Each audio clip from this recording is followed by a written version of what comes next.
Subscribe now and press the bell icon. Never miss an update.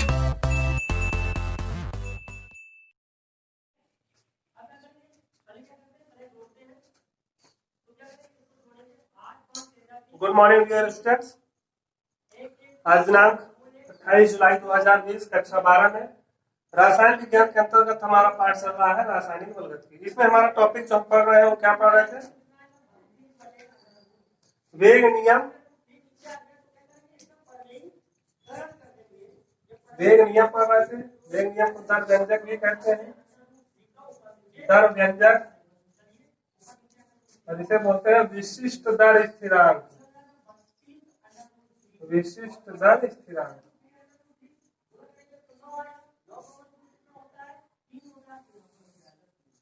हमारा जो topic चल रहा है वेग नियम, दर व्यंजक या विशिष्ट दर स्थिरांक। तो देखिए होता क्या है कि जो किसी अभिक्रिया का जो वेग होता है वो जो अभिकारक पदार्थों का जो सांद्रण होता है उससे गुणनफल के क्या होता है? समानुपाती होता है। जो कोई भी अभिक्रिया होगी, जो अभिक्रिया का जो वेग होगा वो अभिकारकों के सांद्रण के गुणनफल के क्या होता है? समानुपाती होता है। ये विशिष्ट दर नियतांक या वेग नियम यह कहता है, वेग नियम, कि जो अभिक्रिया का जो वेग होता है वो जो अभिक्रिया का जो वेग होता है वो अभिकारक पदार्थों के सांद्रण के क्या होता है? समानुपाती होता है। इस चीज को ध्यान देना। किसी अभिक्रिया का वेग, अभिक्रिया का वेग अभिकारक पदार्थों के,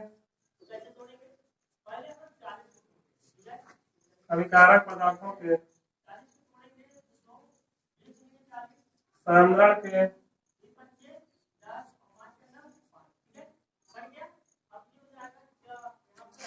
सांद्रण के गुणनफल के समानुपाती होता है।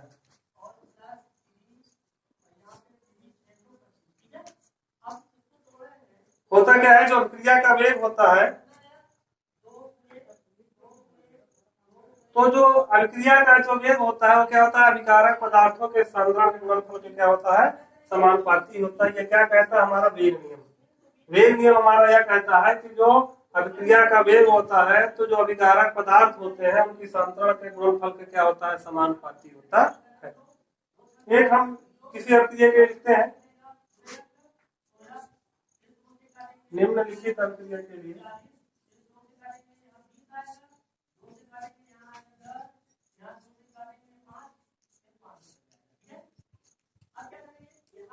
मान लीजिए कोई हमारी एक अभिक्रिया है, वो अभिक्रिया ये है,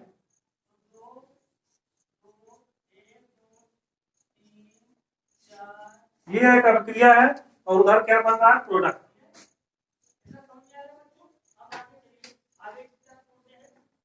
ये अभिकारक है और ये क्या है? उत्पाद। तो जो अभिक्रिया का जो वेग होगा, जो dx/dt जिसे कहते हैं, x की सांद्रता में जो परिवर्तन, अभिकारक की सांद्रता में जो परिवर्तन, अभिक्रिया का जो वेग होगा dx/dt वो क्या होगा? समानुपाती होगा किसके? अभिकारक की सांद्रता। अभिकारक यहाँ पे क्या है हमारे? A और B। वेग नियम यही कहता है कि किसी जो अभिक्रिया का जो वेग होता है वो अभिकारक पदार्थों के सांद्रण के गुणनफल के क्या होता है? समानुपाती। तो अभिक्रिया का वेग है किसके समानुपाती हो गया? अभिकारक पदार्थों के सांद्रण। यहाँ पे इसकी घात में यह आएगा और इसकी घात में यह आएगा। ठीक है, ये हो गया। अब हम इसे थोड़ा नोट कर लीजिए, आप इसके आगे बताते हैं।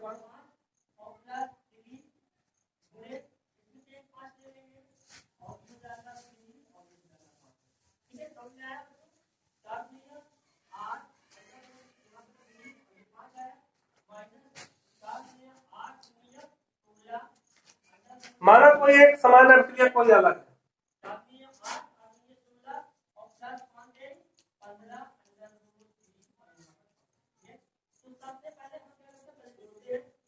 एक कोई समान अभिक्रिया ले लेते हैं, उसी में आगे, उसी के आगे लिख रहे हैं कि ब्लैक बोर्ड जो है कंप्लीट हो गया था।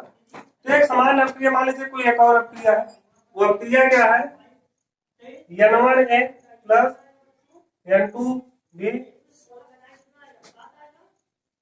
M1C plus M2D।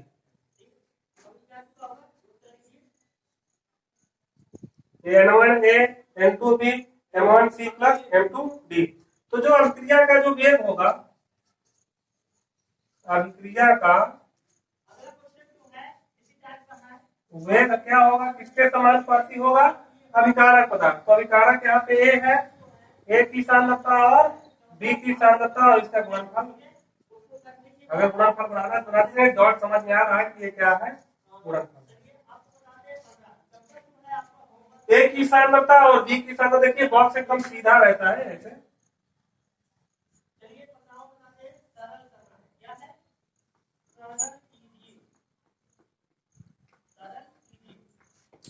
तो देखिए होता क्या है कि जनरली जो ये मान होते हैं, ये जो मान होते हैं रस समीकरण मिति में अकॉर्डिंग टू स्टाइकोमेट्री, जो ये मान होते हैं वो आवश्यक नहीं है कि जो N1 N2 यहाँ पे हो वो मान भी यहाँ पे हो। यहाँ पे मान क्या होता है, बदल भी सकता है। ध्यान दीजिएगा, जो अभिक्रिया के वेग में जो यहाँ पे जो डिसाइड होती है जो वैल्यू, मान लीजिए अगर यहाँ पे N1 है यहाँ पे N2 है, तो आवश्यक नहीं है कि N1 और N2 यहाँ भी। इसी को समझाने के लिए हम इसकी अभिक्रिया को लिए, क्योंकि पिछली अभिक्रिया हम ये दिए थे, इसको बहुत गौर से समझिएगा।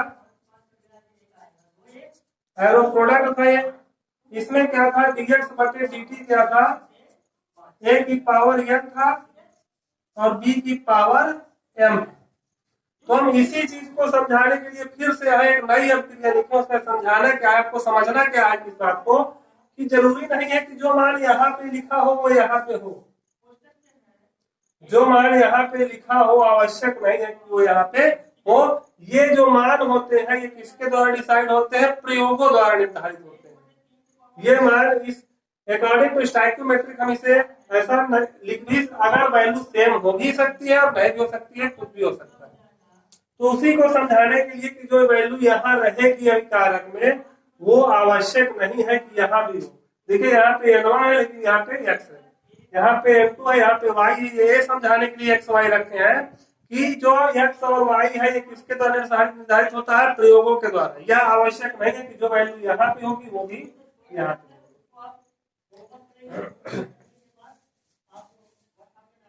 अब देखिए हम इसको यही समझाना है आपको, इसमें नीचे लिखवा भी देते हैं, जहां जो ये है कैरेक्टर, ये ए की सांद्रता और बी की सांद्रता के जो घातांक x और y है ये क्या होते हैं, ये रस समीकरण मितीय गुणांक N1 और N2 के बराबर भी हो सकते हैं, परंतु यह आवश्यक नहीं कि यही हो भी सकता है और नहीं भी हो सकता, क्योंकि जो ये मान होते हैं किसके द्वारा निर्धारित होते हैं, प्रयोगों के द्वारा निर्धारित होते हैं। हम नीचे लिख दे रहे हैं, आप इसको लिख लीजिए। जहां ए की सांद्रता तथा बी की सांद्रता, ये बॉक्स एकदम सीधा रहता है, सांद्रता का बॉक्स है। ए की सांद्रता और बी के जो घातांक होते हैं,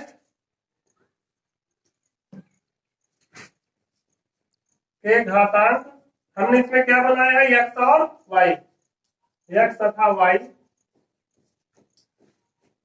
ए और बी के जो घातांक x और y है वो क्या हो सकते हैं, इसके बराबर हो सकते हैं। समझ रहे कि नहीं, ये क्या है, रस समीकरण मितीय गुणांक, रस समीकरण मितीय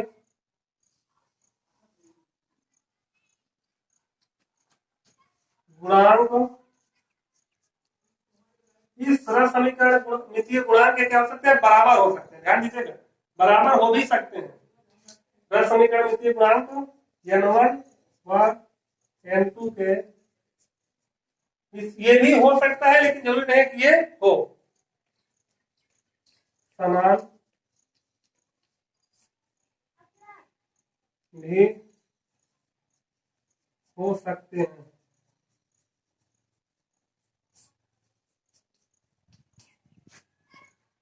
तो जो x और y की वैल्यू है क्या है, N1 N2 के समान भी हो सकते हैं। और हमको यहाँ पे इस चीज को ध्यान देना है कि जो x और y की वैल्यू है वो किसके द्वारा निर्धारित होती है, वो किसके जो प्रयोगों द्वारा निर्धारित होती है। घातांकों के मान, घातांक x तथा y के मान, क्योंकि हमें दे रहा है, क्योंकि जो घातांक होते हैं, घातांक यहाँ पे क्या है, x तथा y प्रयोगों द्वारा निर्धारित किए जाते हैं।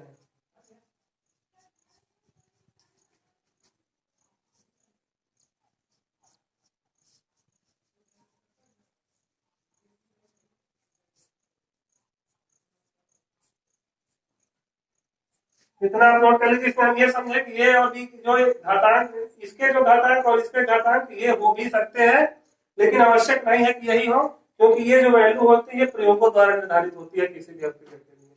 इसको लिख लीजिए।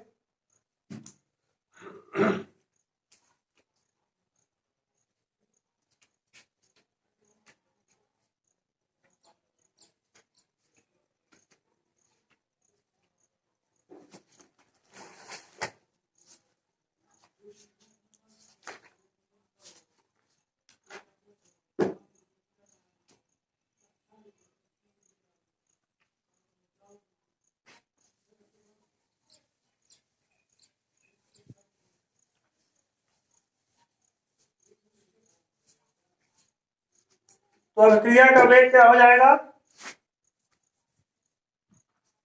अभिक्रिया का वेग किसके समानुपाती हो जाएगा, समानुपाती ए की सांद्रता की घात x और बी की सांद्रता की घात y। इसके क्या हो सकता है, इसके ये हो गया। तो हम यहाँ पे अभिक्रिया के वेग को रिप्रेजेंट करेंगे माइनस डी आर बटे डी टी से, क्योंकि आर माइनस में बता रहा है कि अभिकारक की सांद्रता में कमी। माइनस डी आर बटे डी टी बराबर क्या हो जाएगा, के ए की घात एक्स और बी की घात y।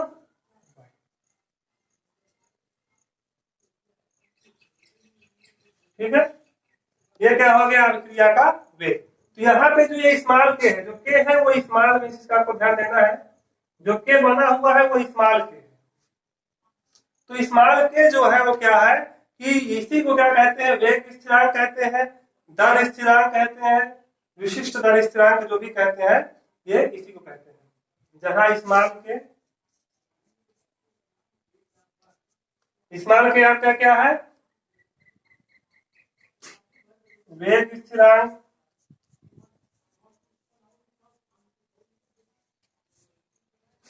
या दर स्थिरांक जिसे कह सकते हैं, वेग स्थिरांक, दर स्थिरांक या विशिष्ट दर स्थिरांक है। जहां के को लिख सकते हैं, जहां स्मॉल के को वेग स्थिरांक या दर स्थिरांक या विशिष्ट दर स्थिरांक कहते हैं।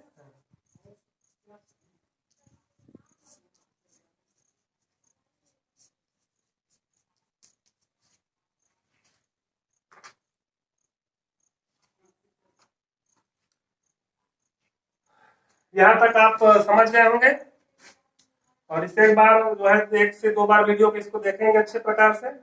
और फिलहाल अब इसके आगे का जो भी वीडियो पढ़ेंगे वो हम अगली कक्षा में पढ़ेंगे। आज के लिए फिलहाल इतना ही।